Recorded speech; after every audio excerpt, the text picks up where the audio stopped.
Video malakata kay na nay malam malantaw ta kung ano ang ginahimo niya kay nagahimo sa subong sang sang unlan ginapilian na subo ang duldol. Pakita ko kung paano siya magpanit kag magpili sa wala kabalo lantaw kamo.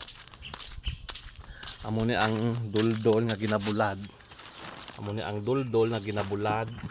ari wala pa na ginapilian sang kwan sang liso.